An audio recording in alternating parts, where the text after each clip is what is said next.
Hello guys, this is Bibarol, and this is a build I promised about Core Ranger condition like usual. I like to go fast about build discussion and explaining why I choose everything I did. For start, condition in general, especially for solo content, are superior to power. Power is technically inferior to condition. You would have to invest in power, precision, ferocity, and still make yourself a little bit tanky. But in condition, you would only invest in condition and condition duration, and that's easily achievable. Easily deliver system to your damage. So most of the time we'd be doing condition builds if for solo content, and generally in PvE it's much better. So let's start with the build. This I tried to go with technically everything that achievable to free-to-play player. And you can also do it if you already bought the game like Best Fire or whatever. So it's easy to be tanky and have damage, so I choose to put healing. You can go with full dire, of course, like toughness, vitality, and condition major. But I used also toughness, healing, and condition with toughness major and vitality, healing, condition. So because of that, I have higher healing power, like not that high, 270, but that bumped our regeneration from the shouts or command skills. Yeah, it has its name changed to command. So that regeneration is now much higher from those two skills, and we can still copy it from our bit using the healing skill, and our healing generally higher. We also heal for protection now. Instead of 259 without healing power, it's 325, and our bit heal a little bit higher from this skill every 3 seconds, natural healing.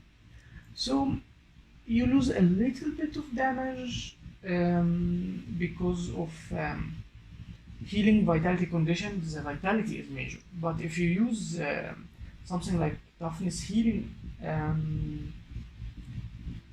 even toughness, healing, condition is like that. Well, anyway, it's not that much you lose, especially I have really high duration uptime, so it's up to you. You can go with full dire. I just thought that would be a little bit better. It will not make that much difference on the build, honestly.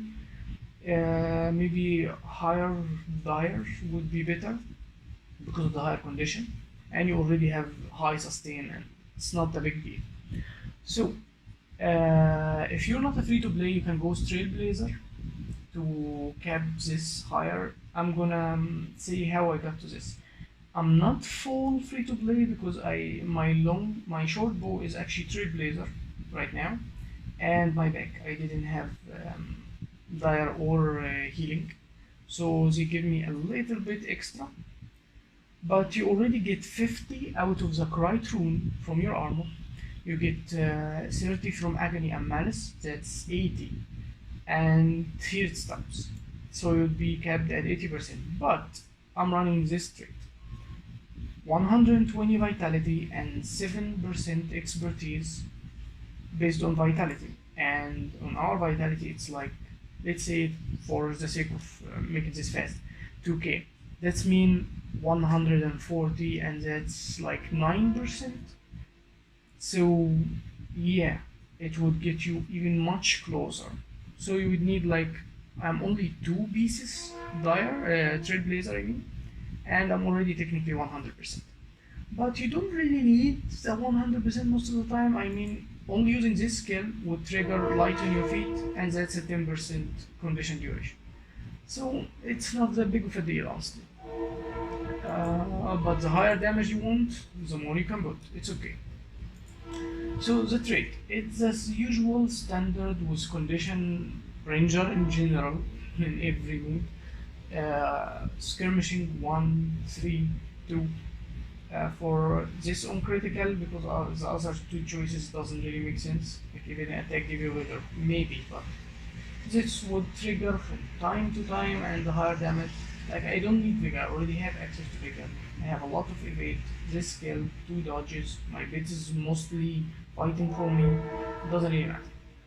And you have a decent critical chance since you get fury most of the time from survival skills and from swiping between weapons, and also on flank you actually have 10% higher critical chance.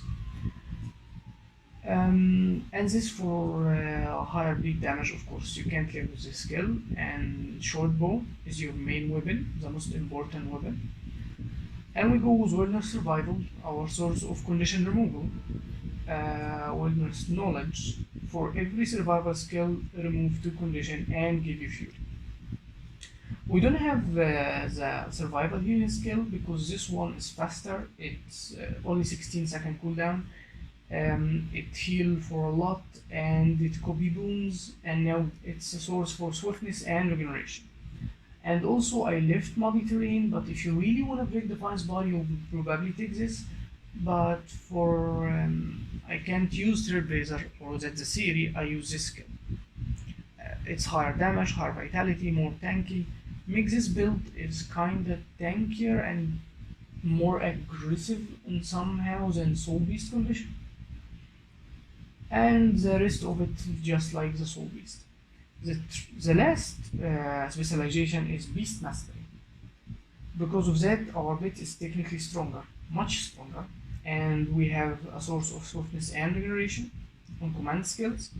If you remember on my Soul Beast build, the source was the weapon swipe from this skill,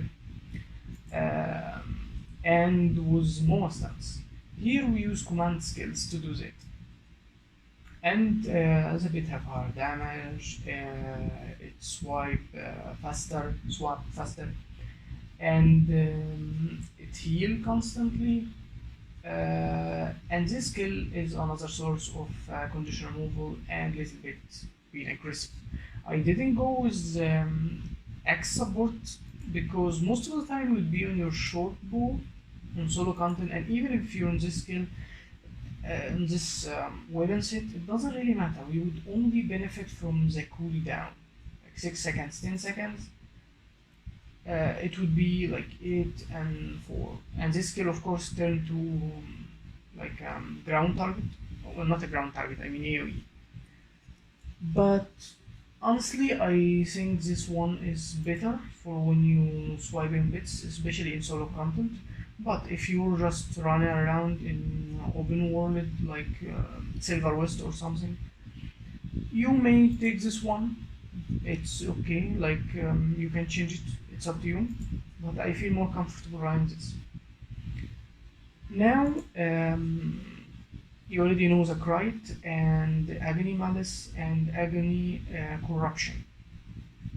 For the bits, if you're completely free to play or wanna run it like this, I would take I don't remember what's that the name of the bear. No, that's a skill. The Chill Bear, I don't remember what's the name of it, and I think it's in Holbrag. Anyway, and the other one, Juvenile Ice Break. Because the Chill break Defiance bar and they have a lot of it, especially this one. I mean, if this bit doesn't die, if you didn't really need to switch to save its life or something, just like stay on it, like all the time. It have a decent damage, it have a lot of chill, and on 20-second cooldown. It's amazing. And this skill also would help you break Defiance bar, but most of the time you would be on your short bow for the immobilized breaking Defiance bar and the daze or stun. The taunt, if you've been attacked, your bit would taunt, and that would break Defiance bar also, and entangle, but use it wisely, like when you know that the champ you're fighting will not move or anything. And that would be enough. That's why I didn't think using this skill would make much sense for my fights. But if you're not free to play or you want to use new bits, if you have Hearthstone only, I would go with probably the same bits, honestly. Like Hearthstone doesn't have that much great bits because Smoke Scale has only one CC that you can't control. It's takedown, and this skill is technically useless in PvE. Like it doesn't make sense. So I don't really like it. It's less tanky for no point. So I would still with Bear and Drake. But if you Bass of Fire, your option would change. You would see in the first fight I actually run Ragazal and Jacaranda. Ragazal has a daze and lunge, and Jacaranda have a constant source of immobilization. So and it can heal itself, and they are really tanky and good and have a lot of damage comparing to the free-to-play bits. But it doesn't really make that much difference, especially that chill is a condition and lasts longer. This skill is a champion can walk out of it, but can't walk out of chill. It's already on it. And the chill give you time for your cooldown on this skill to the defense bar doesn't start regenerating. But if you run Gazelle, those skill effect and stop. That means it will start regenerating. That's why the free-to-play bit's probably your best bit for defense bar, but it doesn't really make that much difference. This would have been like your best bit, that skill. But like I said, if you use your skill carefully, it doesn't matter. And even if you don't break the defense bar for a long time, it doesn't matter. You would still do your job. It's okay. So, while fighting champs, you would usually stay on short bow.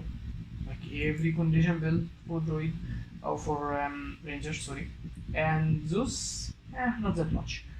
If you notice, I run axe and torch. I tested with a lot of things. There is not a weapon other than short bows that have condition on auto attack, but axe provide a lot with some CC, like breaking defense bar. So you would be stuck on projectile technically, and that's not optimal for every fight, but honestly it doesn't really matter. You would have a lot of damage to just go around if you're fighting enemies that reflect projectile or anything through entangle, boom fire, and it's just not that hard. And you can wait it out, honestly. So I like it, but you can run sword for kiting and stuff like this, but it's PvE, guys. Let's not complicate things. So that's it for the video. I hope you like it and give it a try. And see ya.